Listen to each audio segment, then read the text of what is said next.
모든 대미를 완성하는 그런 주간이 되는 것입니다. 그 주간 첫날에 예루살렘 성에 입성해 들어가게 되는 것입니다. 평화의 왕으로 입성하셨어요. 나귀 타시고 터덜터덜 겸손히 입성하실 때 제자들과 어린이들이 다 또 무리들이 종려나무 가지를 들고 예수님을 환영하고 영접했다고 그래가지고 종려주일이라 이렇게 이름이 붙여졌습니다. 오늘은 그래서 나귀 타신 왕 이런 제목으로 은혜를 나누는 복된 시간 되기를 바랍니다. 먼저 은혜 받을 것은 그렇게 입성하신 것은 무슨 행위냐? 예언을 성취하는 행위라는 거예요. 하나님의 성경을 이루게 하기 위한 것이라는 거예요. 이 말씀은 상당히 중요한 포인트예요. 왜 그런 거 아니에요? 하나님께서 보내신 예수 그리스도가 오셔서 행동하신 모든 행동은 하나님이 예언하신 대로 그 코스를 밟아가셨어요. 자기 멋대로 하시지 않았어요. 하나님이 예정하신 대로 수백 년 전부터 수천 년 전에 보내주신 그 예언자들의 그 예언대로 그 코스를 밟아서 십자가를 지고 가신 것이거든요. 여러 길이 나타났었어요. 성경에도 메시아의 길이 여러 길이 있었어요. 그 선지자라고 하는 The Prophet. 그래서 그 선지자가 나타날 것이다. 모세가 예언했던 예언대로 오늘 적용되는 말씀이에요. 또 유대인들은 그때 당시에 무력을 가진 칼과 총을 가지고 일어나는 병거를 가지고 점령해가지고 로마 군대를 다 물리치고 독립시키는 그런 무력적인 메시아를 요청했어요. 사실은 가룟 유다를 비롯해서 또 베드로도 그런 유였다는 거예요. 그래서 칼을 차고 다니면서 혁명을 꿈꾸던 사람들이었다는 것이죠.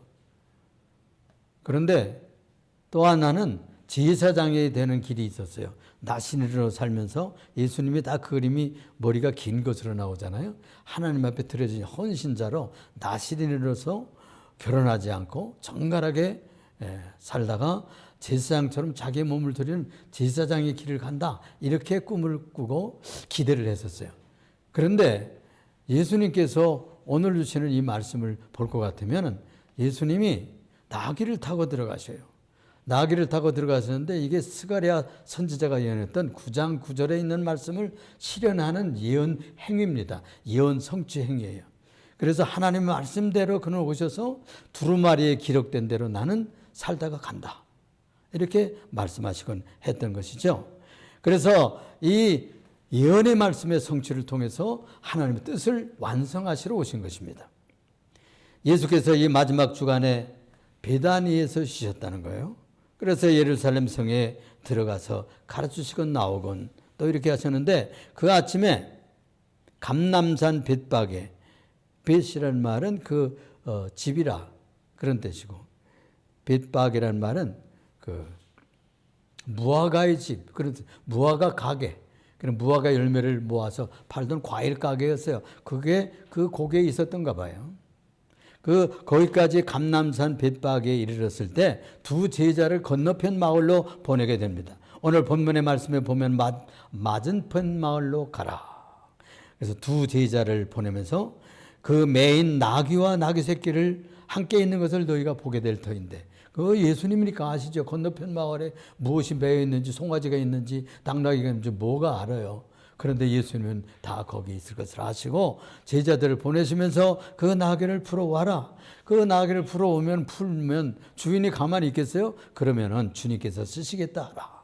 그러면 보내리라. 이런 명령을 주어서 보냈어요.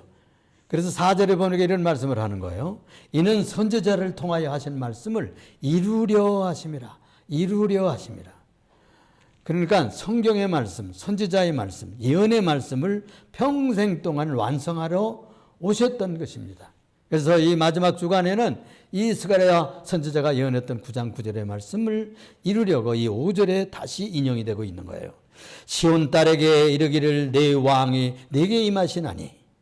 왕이 오시는데 여러분 말 타고 오죠. 요즘은 세단 타고 오죠. 리무진 타고 오죠. 또 옛날엔 병거 타고 또는 탱크 타고 그냥 굉장하게 위험을 떨치고 오잖아요. 그런데 터덜터덜 농부처럼 서당 선생님처럼 터덜터덜 이 나귀를 타고 오셨다. 이것은 전쟁하러 오는 스타일이 아니에요. 평화롭게 들어오는 모습입니다. 겸손의 왕으로 오시는 모습이에요. 평화의 왕으로 오시는 모습이에요. 그래서 이 역대 왕들이 옛사람을 점령할 때는 그냥 석포를 쏘고 그냥 돌 대포를 쏘고 당시 활을 쏘고 창을 던지고 국민들을 죽이고 백성들의 피를 흘리고 왔어요. 그런데 예수님께서는 지금 자기 피를 흘리러 들어가시는 거예요. 자기 피를. 이것이 바로 그분이 참된 사랑의 왕이요 평화의 왕으로 주님의 말씀을 이루러 오신 선지자로 오시는 모습입니다. 그래서 이 예루살렘 시민이 시온 딸은 예루살렘 시민이라는 뜻이에요. 이 시민들이 보는 앞에서 나귀를 터덜터덜 타고 들어오실 때 다른 권력자들처럼 들어오시지 않고 평화롭게 입성했습니다. 그러니까 아무 문제가 없이 점령이 된 거예요. 평화롭게 점령이 된 겁니다. 응? 거기에는 누가 권세를 부리고 있었는 거 아니? 헤롯 왕도 있었고 또 제사장들 대제사장들 있었고 권력 잡은 사네드린 공회가 있었고 국회의원들이 있어가지고 권력을 잡고 있었던 로마 사람들 밑에서. 그런데 그는 평화롭게 그 성을 다 점령하고 온 시민이 나와서 찬송을 하고 환영을 하는데 호산나 찬송을 했다고 그랬어요. 또 어떤 사람은 자기의 옷을 벗어서요 길에 깔았다는 거예요. 종려나무 가지를 들고 찬송을 하고 또 그 나무 가지를 펴가지고 카페트를 깔듯이 그렇게 환영을 했던 것입니다. 그래서 이 제사장들과 이 교권자들이 보고서는 당시에 종교 권세를 잡고 있던 그런 권력자들이 볼 때 이제 그들이 계획하기를 얼마 후에 이 명절에는 말자 사람들이 많은 때 잡고 체포하면 예수님 밀란이 날까 하니 우리가 조용할 때 이렇게 체포해서 비밀하게 처단하자 이런 계획을 다 세우고 있었거든요. 그런데 예수님이 나귀 타고 들어오는데 그냥 예루살렘 시민들이 다 일어나서 환영을 하고 영접하는 거예요. 그래서 그들이 그런 얘기를 하는 겁니다. 틀렸어. 너희가 하는 일이 다 쓸데없이 됐다. 모든 무리가 저를 쫓는도다. 이러면서 낙심 절망하게 되는 것입니다. 그렇습니다. 그들은 전리에 올라온 이 예수를 잡아 처치할 흉계를 꾸미고 있었거든요. 그런데 제자들이 주님의 분부대로 말씀에 순종을 하고 나귀를 빌려다가 주님을 태우고 이제 예루살렘 성으로 들어가게 될 때 환영하는 무리가 그냥 한두 사람이 아니고 온 도성이 따랐어요. 이건 기적 같은 일입니다, 여러분. 무슨 통발을 돌린 것도 아니고 그때 무슨 핸드폰이 있어가지고 쫙 돌려가지고 대마로 나가자 그런 것도 아니고요. 성민이 그때 마침 무슨 일이 있었는 거니? 절기를 지키러 왔댔어요. 절기를 지키러. 6월절 절기를 지키러 왔었단 말이에요. 그래서 예배하러 올라왔던 모든 예루살렘 시민들과 함께 또 지방의 모든 주민들과 함께 올라와서 예수님의 소문을 듣고 몰려온 것입니다.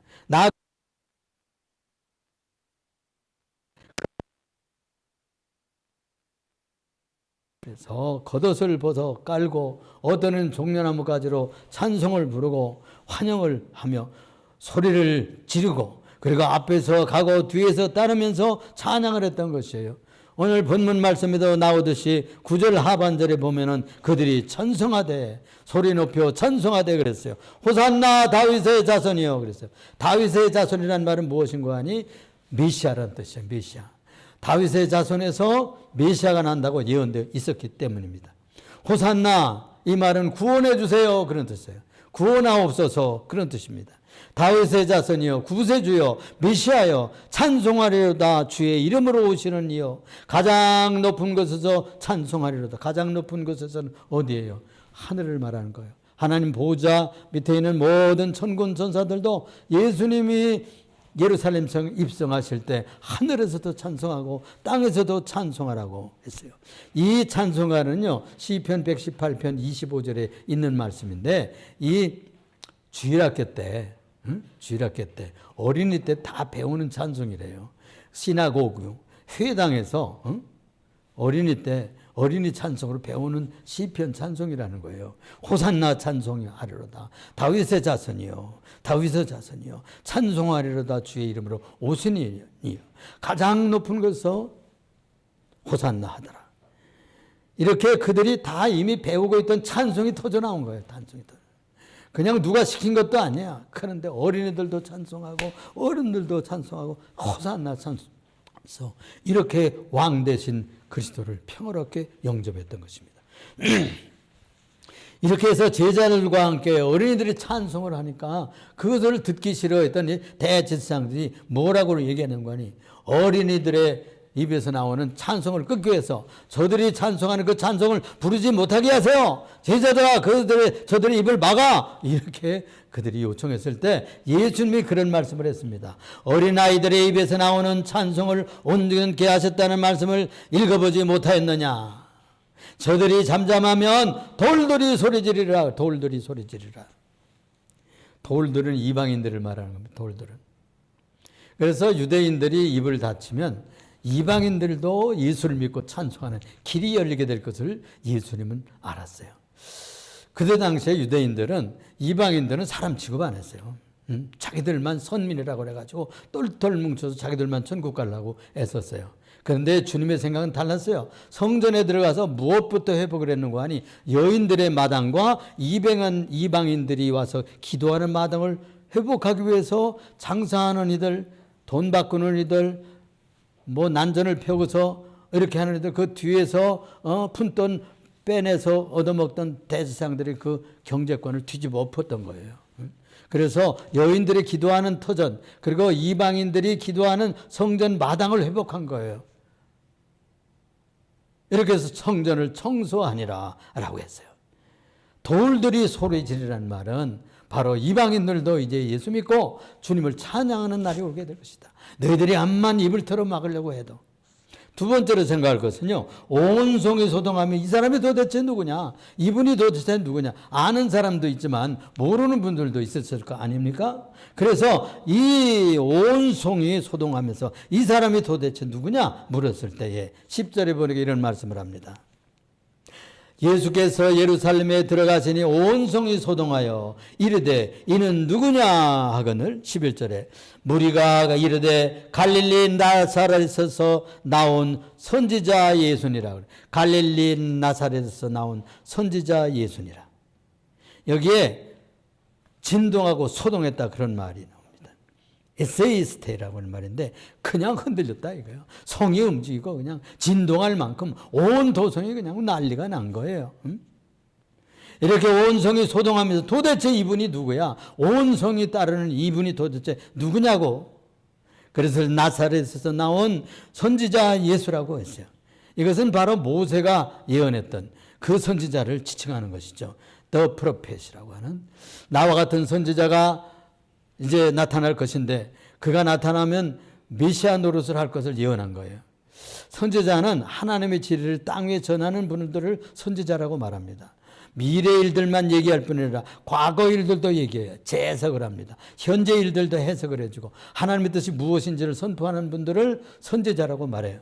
그래서 이분은 나사렛 출신이다. 왜? 나사렛에서 자라셨기 때문에. 베들레헴에서 출생을 했지만 이집트로 피난 갔다가 올라와서 그 왕들을 무서워하여 그 가정들이 나사렛으로 이사가서 살았다는 거예요. 그래서 나사렛 출신이라고 이름이나 있었던 것입니다. 자, 그런데 특별히 왜 그를 선지자라고 알았을까요? 첫째는요, 권위 있는 말씀을 선포했기 때문에, 가르쳤기 때문에. 율법학자들이나 서기관들이 얘기하는 지지부진한 법 얘기, 무슨 그런 얘기를 하는 것이 아니고 권위 있는 하나님의 말씀을 가르쳐 주셨다 이거예요.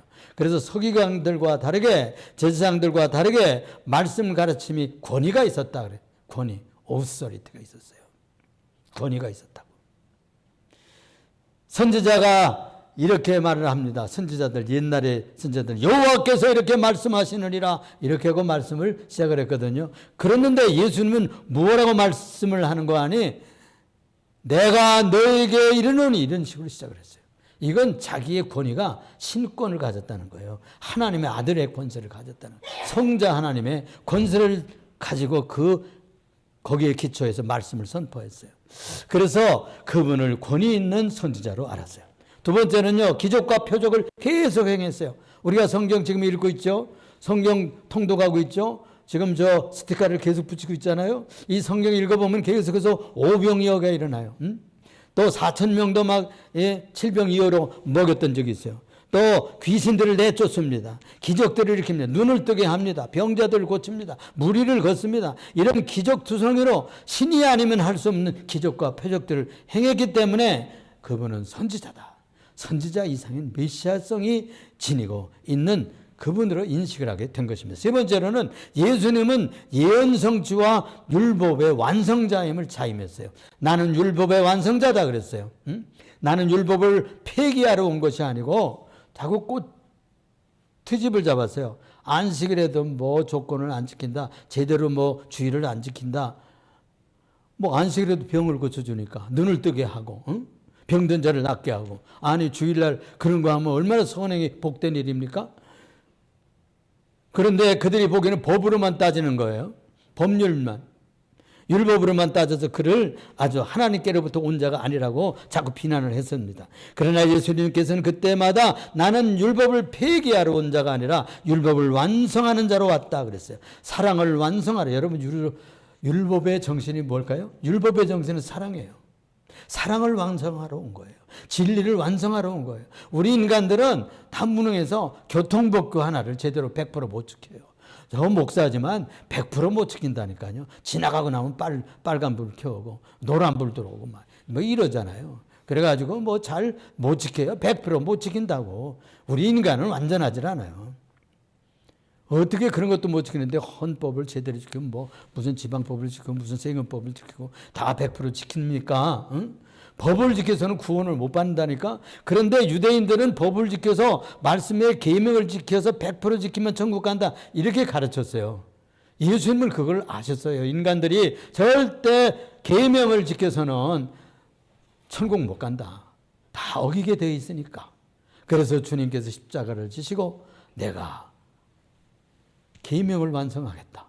율법을 완성하겠다. 너희들 대신 내가 십자가를 지겠다. 그래서 율법의 완성자로 왔다고 선포했기 때문입니다.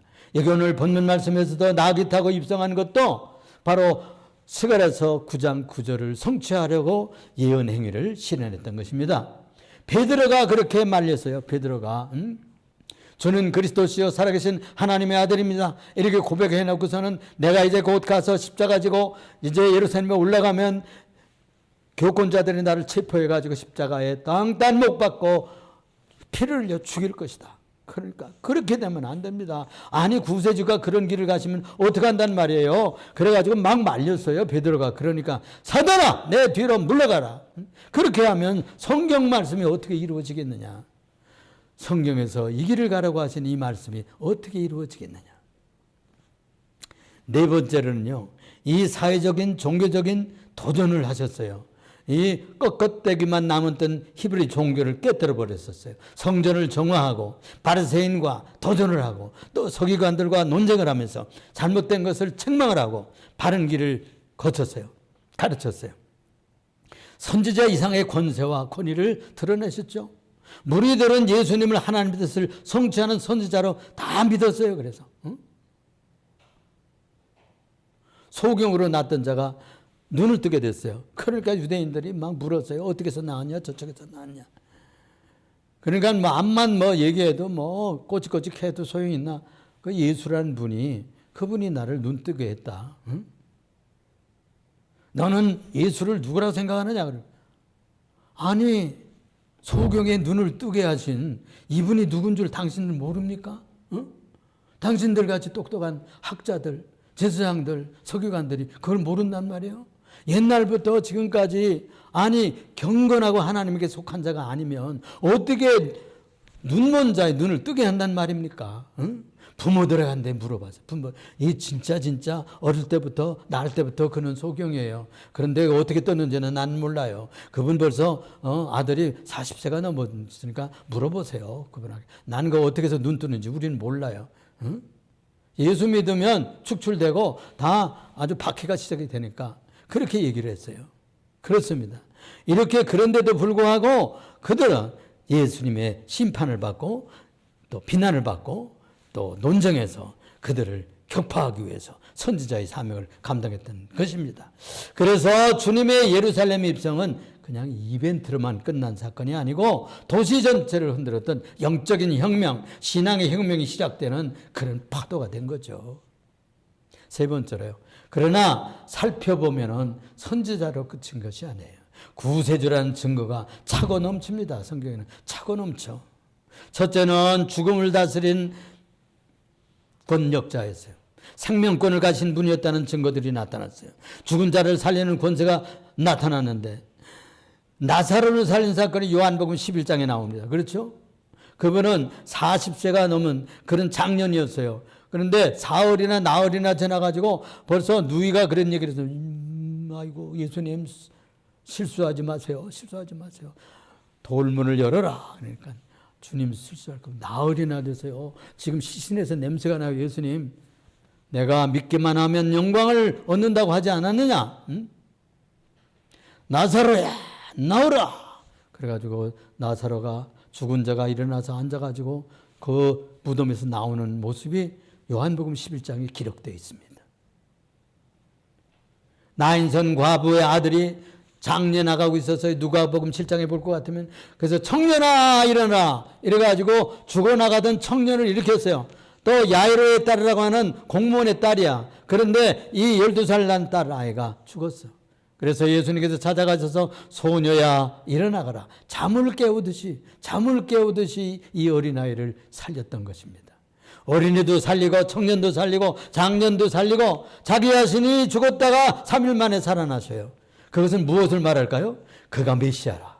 그가 생명을 죽고 살리게 하는 메시아다. 그런 뜻을 말하는 것입니다. 증명하는 것입니다. 그래서 그들은 그렇게 생각을 했어요. 아, 이분은 큰 선지자다. 우리 가운데서 일어났구나.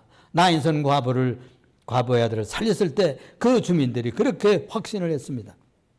그는 그래서 사망을 이긴 전능자였죠. 생명의 주권자심을 증언하신 것입니다. 그런데 또 한 가지는 이 나사로의 부활은요, 메시아로서 인식될 폭발적인 사건이 됐던 거예요. 메시아가 오면 죽음도 이기고 영원 생명을 주실 권세자로 믿고 있었어요. 유대인들이 다 그렇게 믿고 있었어요. 나사로 사건은 바로 그래서 예루살렘 입성 직전에 일어난 사건입니다. 베다니에서 일어났어요. 유대인들이 다 봤어요. 소문이 쫙 퍼졌어요. 아는 사람은 다 알게 된 거예요. 무리의 기대를 폭발적으로 그 수준을 높였어요. 종료주일에 많은 무리가 일어나서 예수님을 구세주라고 예수님 호산나 찬양한 이유가 배경이 바로 거기에 있었던 것입니다. 예수님이 메시아라는 인생이 쫙 온 도성에 온 전국에 퍼졌기 때문이죠. 세 번째로는요. 왜 갈릴리 나사렛이라 불렀을까요? 응? 갈라지 나사렛 선지자라고 했을까요? 갈릴리 출신이니까. 갈릴리 지역은요. 촌동네예요. 북쪽 지방이에요. 그리고 이 예루살렘 수도권에 아주 지성적 있고 공부 많이 하고 부자 살고 아주 출세한 사람들이 사는 그런 지역에는 저 시골에 갈릴리 지역에 나사렛 산 동네 출신이에요. 거기서 자라나셨기 때문에 사실은 베들레헴 에브라다야 너는 작지 아니하도다. 내게서 이스라엘을 다스릴 사자가 태어날 것이다. 이렇게 예언되어 있잖아요. 미가서 5장 7절에. 그런데 그 말씀대로 이루어진 것입니다. 그 말씀대로 이루어져서 애굽으로 피난 내려갔다. 헤롯의 그 살해 계획을 다 하나님께서 요셉과 마리아에게 알려주었어요. 그래서 이집트로 피난 갔다가 다시 올라와서 아켈라오 때 저 나사렛에 가서 자라나셨어요. 그래서 별명상 갈릴리에서는 무슨 예언자가 나나 이것이 다 상식이었어요. 요한복음 7장 52절을 볼 것 같으면 당시에서 이 유대인들은 다 그렇게 생각을 했습니다. 거기는 촌 지역이고 무식한 지역이고 율법을 알지 못하고 종교적인 지역이 아니고 특별히 이방인들의 피도 좀 섞여 있었어요. 그래가지고 아주 하시하고 멸시하던 지역인데 거기에서 선지자가 나다니. 그런 데서 여러분 우리 속담에 그런 얘기 있잖아요. 개천에서 욕난다고 뭐 그런 얘기 많이 있었잖아요. 그런 것처럼 그런 데서 무슨 그런 분이 나올 수 있는가 생각을 했어요.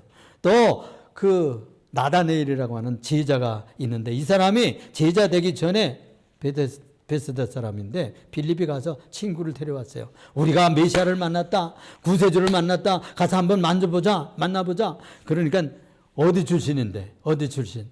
나사렛, 갈릴리 나사렛 출신이야. 무슨 나사렛에서 거기서 선지자가 좋은 것이 나올 수가 있어. 그러면서 의심투성이의 마음을 가지고 온 거예요. 예수님 만나보고 뒤집어졌어요. 예수님 만나보고 뒤집어졌어요.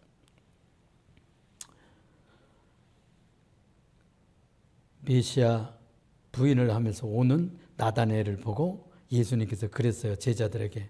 자, 진짜 백이 참된 이스라엘이네. 참된 이스라엘인이구나. 진짜 백이 유대인이구나. 그렇게 평가를 했어요. 그러니까 오면서 그 얘기를 들었던가 봐. 주님, 당신께서 어떻게 해서 나를 아시나요? 응? 미리 아는 것처럼 뭐 이렇게 얘기를 하십니까? 네가 무화과 나무 아래서 기도할 때 내가 너를 보았다. 이렇게 말씀하시는 거예요. 깜짝 놀랐어요. 무화과 나무 아래서 유대인들은 기도합니다. 거기서 기도하는 중에 있는 것은 누가 알고 있을까요? 주님만이 아는 거예요. 누구에게 기도합니까? 성자 하나님께, 성부 하나님께, 성령 하나님께 기도하는 것은 바로 하나님이 아셔야죠. 그렇죠? 그래서 기도하던 자기를 영적으로 벌써 간파하고 있었던 주님을 저는 그리스도시요 이스라엘의 임금입니다 하고 신앙 고백을 했던 거잖아요. 이렇게 그분은 별 볼 일 없고 지역적으로 출신지가 뛰어나지 못한 것이었지만 그는 하나님의 아들로 인정되는 이스라엘의 왕으로 등극하게 되는데 메시아로 불리게 되는 것입니다. 세 번째는 그래서 우리가 생각할 때 나사렛 출신이지만은 선지자로서 하나님의 아들로서 이스라엘 왕으로서 인정되게 되는 거예요. 결국 예루살렘에 들어가서 잡히고 십자가에 매달려서 보혈을 뿌리고 돌아가시게 되는 거예요. 부활 후에야 여러분 죽었다가 무슨 부시시께는 소생 사건이 있어요. 완전히 죽지 않아가지고 숨이 끊어지지 않아가지고 그런 소생한 것이 아니라 이분은 부활하셨어요. 완전히 십자가에 땅땅 못 박히고 옆구리를 창으로 찌르고 피는 다 쏟고 다 완전히 사망했어요. 무덤에다 갖다 쳐넣었는데 사흘 후에 무덤 문이 열리고 살아 일어나는 위대한 역사가 이렇게 일어나게 된 것입니다. 그래서 친히 내가 부활의 구세주다. 내가 부활의 메시아다 하는 것을 보여주시기 위해서 이제 죽으러 들어가시는 거예요. 이 종려주일에. 우리가 환영하고 그리고 찬송하고 호산나 구세주라고 그러다가 이 군종이 또 뒤집어져 가지고 십자가에 못 박여 주세요. 십자가에 못 박아야 됩니다. 이랬다니까. 사흘 후에는. 얼마나 변덕스러운 것인지 몰라요. 우리 인간들이 아주 그냥 죄인들이야. 우리들은. 사랑하시는 우리 예림교회 성도 여러분, 이 종려주일로 시작되는 이 주간을 고난주간이라고 그럽니다. 왜? 환영하며 멋지게 입성했지만은 고난이 시작되는 주간이에요. 월요일, 화요일, 수요일, 목요일. 금요일은 잡혀서 십자가에 딱딱 못 박혀요. 그래서 이 고난주간이라고 그래요. 그래서 우리가 제가 그 사순절 기간 40일까지는 강조하지 않았어요. 이 주간은 여러분들 좀 기도하면서 지내세요. 예수님 십자가를 생각하면서 지내세요. 예수님 왜 위대하시고 하늘의 왕이시고 하늘의 아들이신 그분이 왜 이런 길을 가셨을까 생각하면서 지나는 그런 주간이 됐으면 해요. 또 아침마다 일어나서 기도하시고 저녁마다 주무시기 전에 회개하면서 기도하시고 여러분 기도하면서 지나세요. 또 우리가 지금 성경을 통독하고 있는 그런 기간이기 때문에 성경 읽으면서 특별히 마태복음, 마가복음, 누가복음 그럼 읽으면서 지나세요. 또 요한복음도 읽으세요. 이렇게 해서 예수님의 공생에 얼마나 뜻이 있는 것을 가슴에 새기면서 지나는 좋은 기간이 되기를 바랍니다. 그가 이 고난의 주간의 십자가를 지고 승리하셨기 때문에 우리가 구원의 반열에 들어갑니다. 누가 자기 목숨을 던집니까? 응? 누가 그렇게 해요? 누가? 응? 여러분들 친구 아니면은 커피 한 잔을 안 사줘요. 그죠? 설렁탕 한 그릇 친하지 않으면 사주고 싶어지질 않아요. 돈 내푼 꼬백을 없앱니까? 그런데 자기의 청춘을, 자기의 인생을 자기의 땀과 눈물과 피와 모든 자기 명예와 모든 걸 쏟았어요. 누구 위해서? 죄 많은 우리를 위해서. 우리는요, 2000년 전에 그분이 돌아가 주셔서 미리 다 준비했어. 믿기만 하면 돼. 나는 길이요 진리요 생명이니 나로 말미암지 않고는 아버지께로 올 자가 없다 그랬어요. 내가 길이요 진리요 생명이에요. 예수님이 길입니다. 예수님이 부활입니다. 예수님 믿는 것이 생명 얻는 거예요. 천국 가는 길이에요. 딴 길이 없어요. 가장 첩경입니다. 주 예수를 믿으라. 그리하면 너와 네 집이 구원을 얻다. 가문이 구원을 얻어. 한 사람 예수 믿으면. 우리 안미선 씨 따님이 예수 믿으니까요. 온 가정이 예수 믿게 되잖아요.